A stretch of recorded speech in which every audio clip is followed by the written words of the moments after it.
What's up, everyone? Raylo from Raylo Vapes back again after taking a 3-week vacation, I guess you would want to say, from making videos. Sorry about that. Been really busy.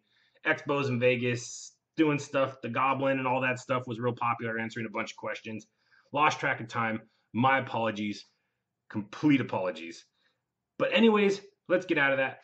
I'm back. We're back. We're going to talk about the SilverPlay RTA from Project SubOhm. Yes, Project SubOhm. I know I promised you guys this review weeks ago. Just getting back in the swing of things. Didn't realize it'd been that long. Again, my deepest apologies. So, anyways, here it is. Have you seen this yet? Have you seen the SilverPlay? Did you watch my other video? I did the comparison, a little quick thing when I first got this. Here is your SilverPlay. No drip tip. From Project SubOhm. This is another beastly tank, guys. Another beastly tank. This thing is right there on par with the Goblin when it comes to performance. We're talking 3mm air holes on the deck, plenty of airflow, decent build space, rockin' tank. I'll just give you a quick vape.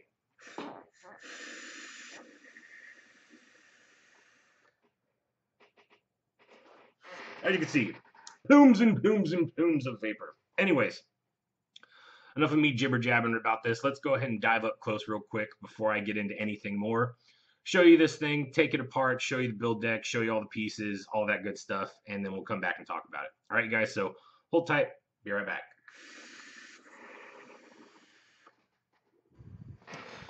All right, you guys, here we are in up-close mode with the new SilverPlay RTA. Let's go ahead and take it out. This is, of course, the package that it comes in. Nice little round cardboard package. Says SilverPlay with the Project SubOhm logo right here. So let's take that off. Look inside what we got here.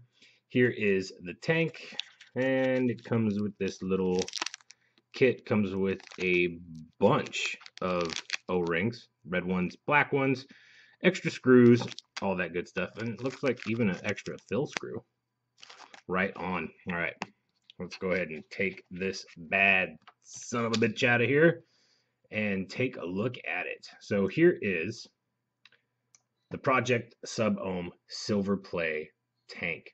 You can see here you have the heatsink fins on here. Don't understand why those are here. I probably would have liked to see more tank space. They could have increased the volume of the juice, but wait, we're not doing pros and cons here. We're doing up close time. Okay, so you have the Project SubOhm logo. You have your glass tank here at the top.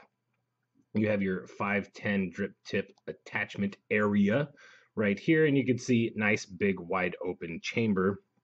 I want to say that is 6mm. Yeah, it was 6mm from what I remember reading. Let me go down here. We have our copper adjustable pin. You have your fill screw right here, and it says Project SubOhm, and in Roman numerals we have, hold on, I had to look this up because I'm not a Roman numeral man. This is number 383 for the serial number. Not exactly sure why they go with Roman numerals, but hey, that's their decision. So let's go ahead and take this thing apart, see what it's made out of. All right, come out of there. All right, so we got our top cap here. We have our little chimney piece.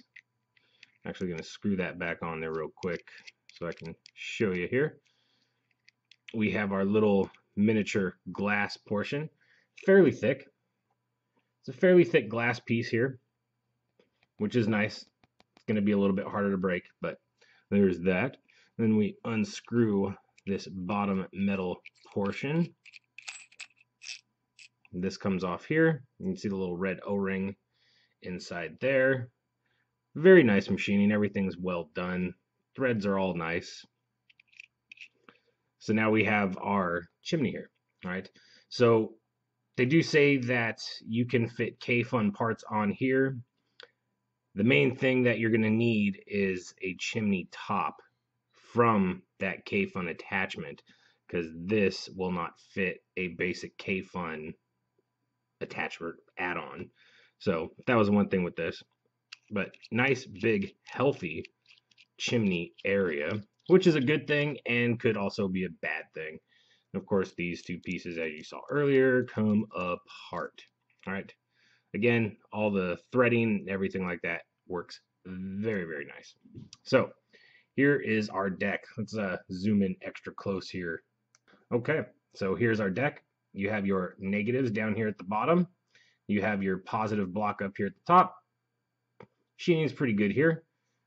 These are fairly close off to the side here, but you know, you have limited space inside these decks, so that makes sense. Really no reason to have to drill these out anyway, because, whoa, let's stay in focus.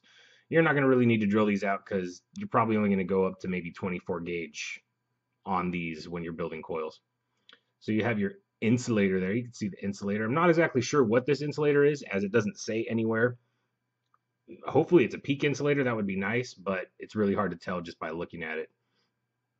And of course, the main thing that we're looking at here are these massive 3mm air holes that you have here on your build deck. So you have those. You also have these giant juice chambers, 4 of them, or channels, not chambers. So you have that, right? Everything looks good. This is your fill hole that you see right here off to the side.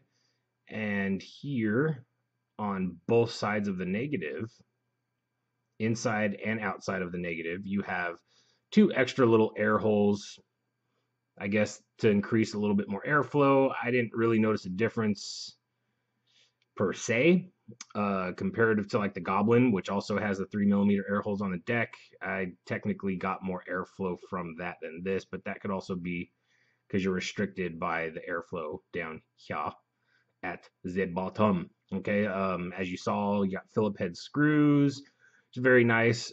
I don't like dealing with Allen heads, and everything fits very, very well. So now, of course, down here we have SilverPlay right there, and you have your adjustable airflow down here at the bottom. You just sort of spin this, fairly tight O-rings, but you can spin this. You know, this actually was kind of confusing to me. There's all these little extra slots and stuff like that, and you just sort of spin it until you can open up what you would like to see. Here you got 2 open up.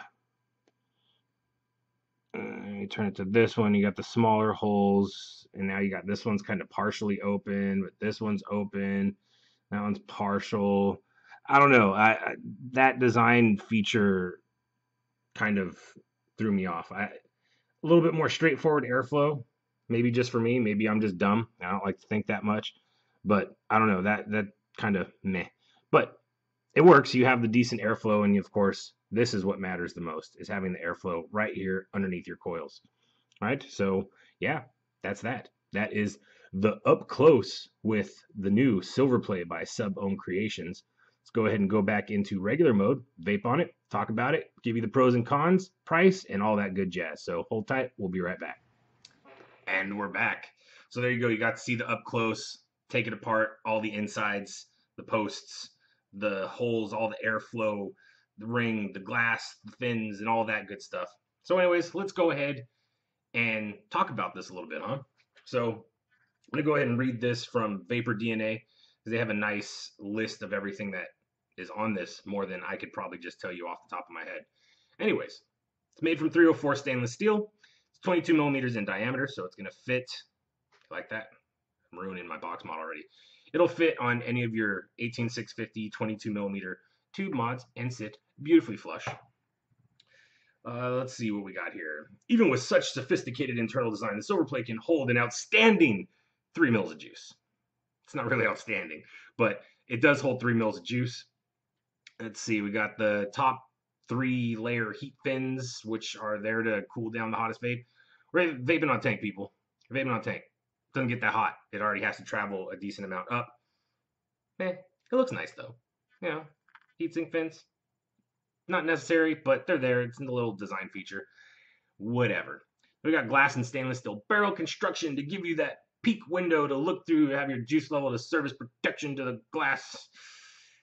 Yeah, so you do got a little peak window up there, but it's all the way at the top. You can't really see what's going on down here at the bottom, and that's kind of how you know when it's full or when it's empty, is kind of through there. Otherwise, you got to do this and wait for it to fill up.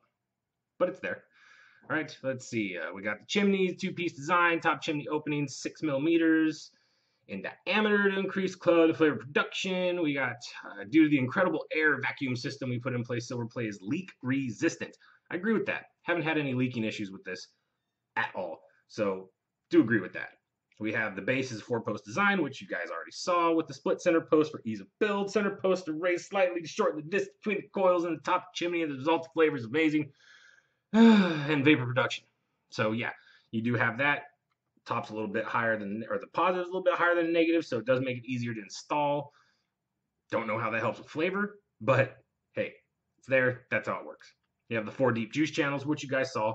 They are very deep, very, very deep. Makes it very easy to wick. We have a total of 4 airflow holes, 2 gigantic 3 millimeter main airflow holes hit the coils, which you guys saw, and then you have the 2 negative airflow holes that hit the coils from the side, which you guys also saw in the up close mode. Oh, when 4 airflow holes are open, which is down here at the bottom, you have cloud chasing mode. It's cloud chasing mode. Love that, cloud chasing.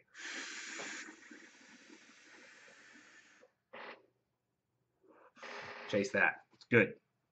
Then we have the adjustable airflow control ring used for ease of controlling your airflow. So that is nice. You have airflow right here at the bottom, so you're not dealing with something like the K-Fun where you got to unscrew some stuff and get into there to change your airflow. You can just change this on the fly.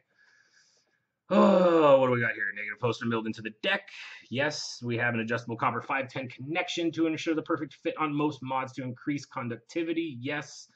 The beautiful SilverPlay logo and the engraving at the bottom ring. Signature Project SubOhm logo is engraved in the barrel of the RTA, which is right there, which you guys saw in up close mode.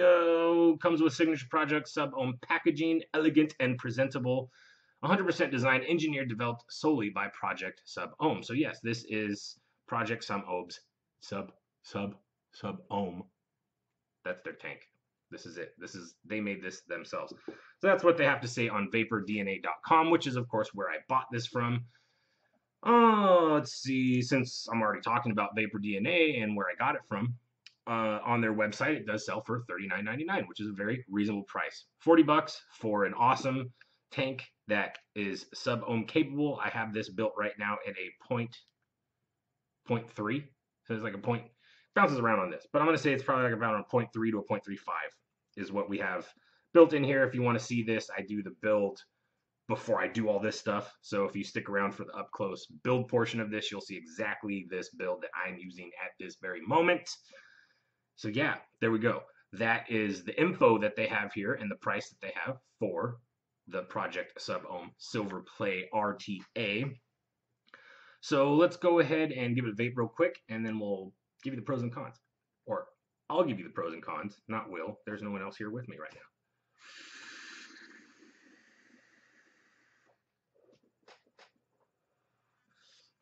So as you guys have seen so far, this thing does create a lot of vapor. There is a lot of airflow on this, which is a big benefit to guys like me, us lung hitters, cloud chaser guys that are looking for that experience, but we're trying to find something that makes it a little bit easier for us to drive on. These tanks are awesome. A lot of awesome tanks that are coming out right now. This is definitely one of them. So let's go ahead and talk about the pros. Pros on this, 2, 3, man, I'm just messing up a lot right now. It's been too long since I made a video. So you do have the 2 3 millimeter air holes on the deck, plus you do have the smaller ones that are coming through the negative post, similar to like what you have on the plume veil. So you do get ample airflow to this, which is great. Airflow on a tank is awesome. What else do we have here that would be a pro? Pro is the airflow down here at the bottom. You have the adjustable airflow down here, so you can adjust it on the fly to change it to whatever you want. You want a tighter airflow, just kind of turn this and you can get it tighter. You want it wide open, you can easily do that. It does get a little confusing though, because there's plenty of little holes here that you got to mess around with and finagle to get where you want it to. Kind of a pro and a con. Anyways, another pro with this, which I haven't been able to test this because I'm not a fan of K-Funs, don't own a K-Fun, never owned a K-Fun, used them, didn't like them, don't have any orchids, just wasn't enough airflow for me, never really purchased them, but you can use K-Fun and orchid accessories. Some of them will fit on this. The main thing is you'll probably need to own a K-Fun or an orchid, so that way you can change the chimney, the chimney top, because the chimney top on this is wider than the K-Fun or the orchid, so you will have to find that piece to make the K-Fun or orchid accessories fit on this, which that is a cool bonus on this, that you can use it with other devices. Kind of cool, right? Having the airflow, not the airflow, having the contact at the bottom be adjustable, and it's copper, really cool. So that way, if you need to have it a little bit longer, say you're using a hybrid, or you don't need it that long, you need it a little shorter, say you don't have a spring-loaded or adjustable 510 connection, so you can change it here directly on this tank and have it fit on pretty much everything you own. I don't see this not fitting on anything else that you own. Now, semi-pro con is stainless steel here. So if this does fall, it's not going to hit glass, unless, of course, for some strange reason you have something that just hits this little peak window that you have here. This thing's pretty secure, so if it does drop, good chance that you won't break the glass. Not saying the glass can't be broken, because it is glass and glass can break, but just saying, all right? Another bonus is you have the wide open tube. So your chimney top is wide open all the way to the top. It is pretty much just as thick as the opening of the strip tip that I'm using right here. And yeah, so those are the pros on this. Works really well, chucks the vapor, does all those wonderful things, has the airflow, has the 4-post build deck. Very easy to build on this. Probably a little bit easier to build on this than, say, the Goblin, but it's really up to you. This one you can use 24 gauge. It's a little bit bigger, a little bit open. But now let's go into the cons. The cons on this, I don't like having the glass up here and stainless steel here. I just said, hey, it's a pro having stainless steel here because it won't break, but now you have to worry about when you're filling it, if you fill it the way that you're supposed to fill it, and you have it flipped over, this is going to fill first, and you're going to see this fill, but you're not going to see it fill here, so you'll never really know when it's completely full, because you have this stainless steel tank attachment here. These heatsink fins, I see that as a con. They're not necessary. They make the device a little bit taller than it needs to be. Let's get rid of those heatsink fins, and you could maybe add another mil, maybe even more juice, and still keep the same size. Maybe. Just thought. What else do we have here that might be a con? I guess if you're not used to making or building on tanks, it can be a little tricky when you're wicking it. Not that hard. If you watch the build portion of this, I do show you how to do it. And, so there's that. And my apologies. I just noticed I've been recording this all on my bad mic, not my good mic. But whatever. It still will sound great. It's not really a con. Whatever. Any other cons I have on this? Yeah, there was the airflow control. My con on the airflow control is having all of these different holes on here. You can see, let me zoom in here.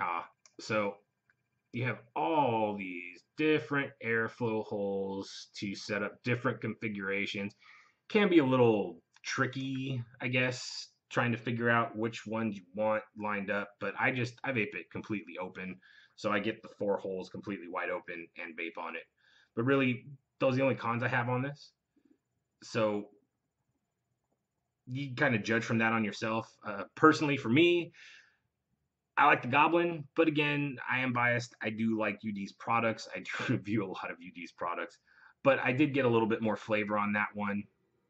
This one, you're not losing flavor so much as having the wider chimney and the wider chimney cap. You kind of reduce the flavor on that. Now, I know Rip Trippers was saying that having it wide open creates more flavor, but he's kind of he's changing his mind on that, because to my knowledge, everything that I've ever known and everything that I've ever tried, reduced chambers create more flavor. The more open your chamber is, the less flavor you have.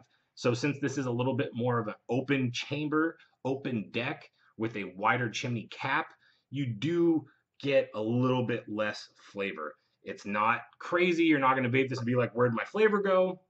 But it's there. It is going to be a little bit less flavor than, say, with the Goblin or the Billow and stuff like that, or the Bilo, whatever you want to call it. That's just my opinion. Don't slaughter me for it. I'm not trying to bang on anyone here. I'm just kind of letting you know that's my opinion on it. But it does work very well. The flavor is there. I do get decent flavor on this.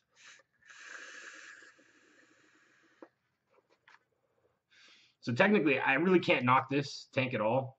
If you compare it to all the other tanks that have come out before it, the only other one that I liked a little bit better was the Goblin. And compare the two back to each other, there's really not that much of a difference. They're both right there on par with one another. So it's kind of a form factor to you, to me, whichever one you prefer, looks-wise, size-wise. This is a fairly tall tank. To compare it to, well, I guess I can't because I have the extended Goblin now. But, you know, it is a fairly tall tank. So say like the Limo, which holds a lot more juice, is just a little bit taller than it. But this holds a lot more juice than this only holds 3. So, you know, that's my thing. I don't even know where that tank is, and I'm wasting time trying to find it. There it is. So if you look here, the Goblin, this is the extended Goblin, and this holds 4.5 mils of juice. This holds 3, and you can see it is a little bit smaller, holds more juice. So, there you go. Now, rambling, like I tend to do in most of these videos. So there you go. We've went up close. I showed you all the insides. I've talked about the pros and the cons. I talked about the price. I talked about all of the different wonderful things that this thing has to offer. So yeah, that's pretty much all I have to say on this device. So we're going to end the review portion of this now. If you want to stick around and watch the rebuild portion of this, stick around. I'm going to do it right after this whole thing wraps up here, and I'll show you how to build it with 24 gauge Kanthal and Japanese cotton, and show you how to wick it, and I'll even show you the trick to filling this to make it a little bit easier. You just unscrew the top, hold your glass, fill it, put it back on. You don't have to deal with the screw. So say you're out and about and you want to fill this thing back up, you can do it this way and not have to worry about having a screwdriver with you or a needle point or a needle with you, because I don't like carrying needles with me. It just doesn't look right. But anyways, that's it. Thank you guys for watching. If this is where we part ways, of course, thank you for watching. Always enjoy you guys stopping by, viewing what I have to offer. If you're going to stick around and watch the build portion, awesome. We'll get right into that. But for now, thank you guys so much for watching. I really do appreciate it. Thank you for sticking around even though I took that 3 weeks off.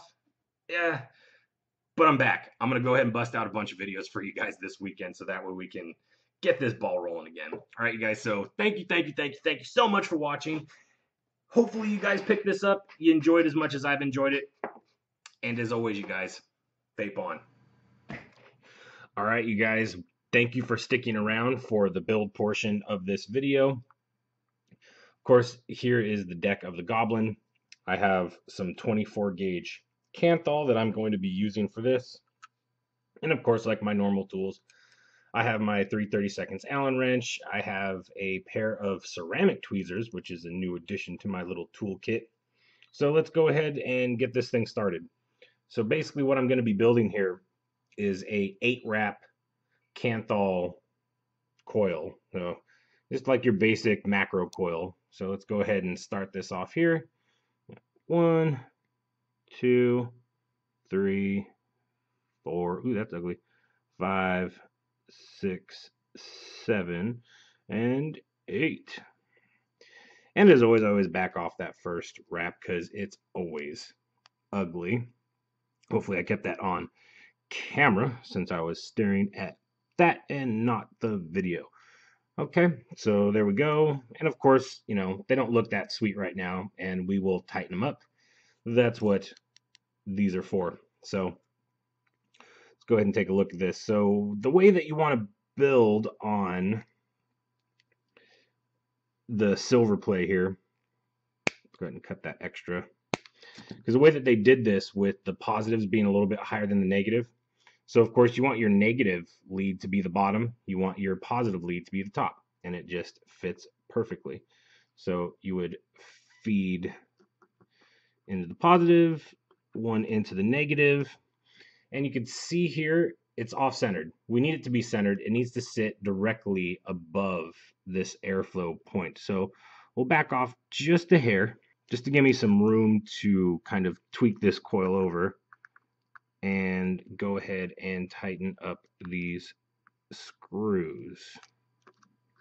I can kind of like take my finger and jam it over just a little bit, raise it up off the deck, like so. See that? Now we're fairly close to center. Luckily, 24 gauge is fairly easy to work with. And what you need to do is, here, let me get a little bit closer for you guys to see this. So you want your coil to be sitting close against this center block, but you don't want it to be like touching it, of course, because it'll short, and you don't want it to be too far past the deck, because when we put the chimney back on, you don't want the chimney to touch these coils. So the coil needs to be floating in there so that way it doesn't short. So somewhat like this. I'm of course going to straighten these up and make them look all beautiful before we go and put the cotton and stuff in. But let's go ahead and snip these clean. Just like that.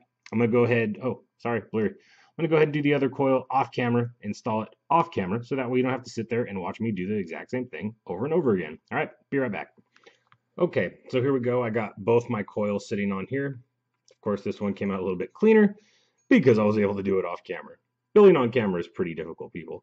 Okay, so now what we want to do is get these things all nice and hot. And nice thing about having ceramic tweezers is you can fire them while you're squeezing your coils together and not have to worry about shorting out your device. Let's flip that around so I could do the other coil now.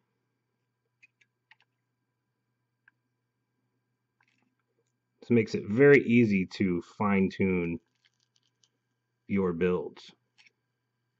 All right, so now that should be perfect. Let's make sure these are both firing even here. Oh, and they are. Look at that. Beautiful. All right, so there's your coils. Let's go ahead and throw some wick in there and get this thing going. By the way, this is at a point, see that? 0.36. All right, so I got myself a piece of Japanese cotton here. Let's go ahead and cut ourselves a strip.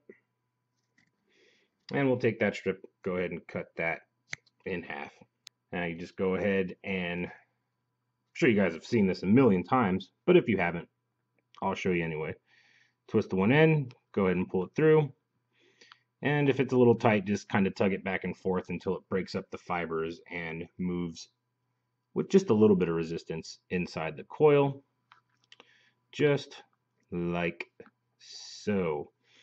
Now, we need to, I like to cut at an angle.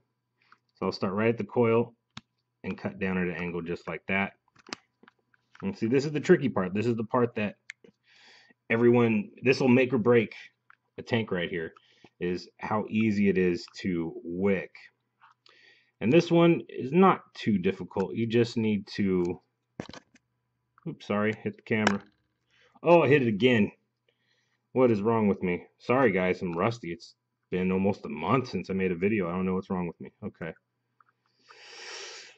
Oh, I do know what's wrong with me, but we won't get into that. So we just kind of trim.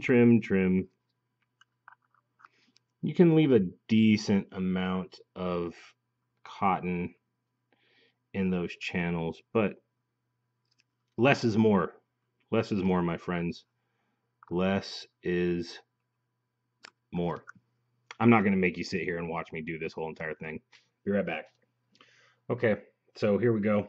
I got this all juiced up now. You always want to pre-juice these wicks and just kind of stuff a little bit into those channels.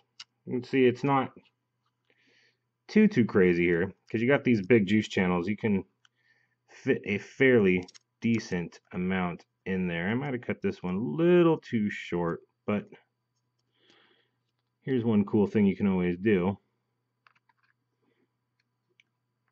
Take some of that cotton that we cut off and just add it right in there.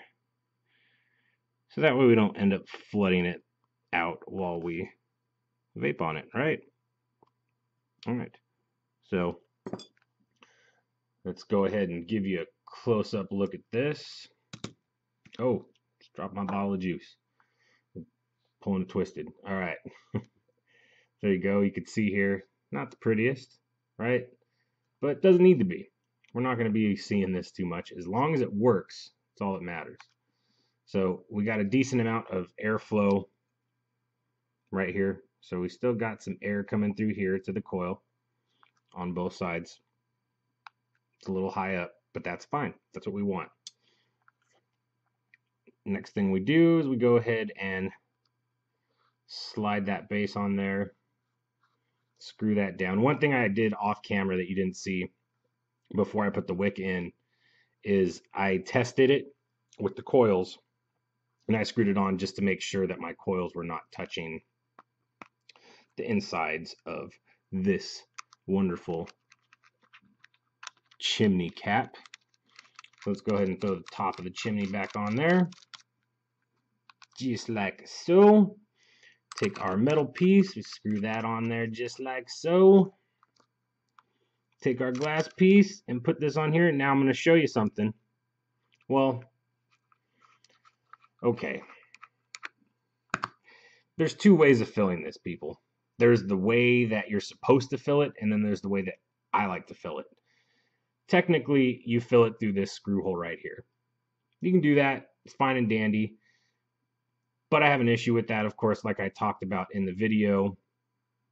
So the way that I've been doing it is I fill it right here from the top. Now to do this right, you hold on to your glass. And I'm going to be using some of this new juice here, Drip Stick. This is a Pillow Fight. You can see them fighting right there. It's a new juice line right now. Premium high VG juice. Go ahead and fill it with this tasty stuff. We'll be reviewing this later on down the line. But you can go ahead and fill it this way. This is the way I've been doing it, and I haven't really had any issues with it leaking. You just got to make sure you're holding a tight seal on the glass. And I'm just going to go ahead and fast forward through this because this is mind-numbingly boring for you to watch me fill a tank with a dripper bottle. So we'll be right back. Okay, so we're all filled here. Go ahead and take our top and just screw that on nice and tight. All right, I don't think I have all my airflow open here, but I'll deal with that later. Oops, got a little mess there. There you go. That is how you build, wick, and fill your new, geez, I got this thing all juicy. Your new SilverPlay RTA by Project SubOhm. So thanks for sticking around, you guys, and watching the build portion of this. I hope this helps you out. I hope you enjoyed it. And as always, vape on.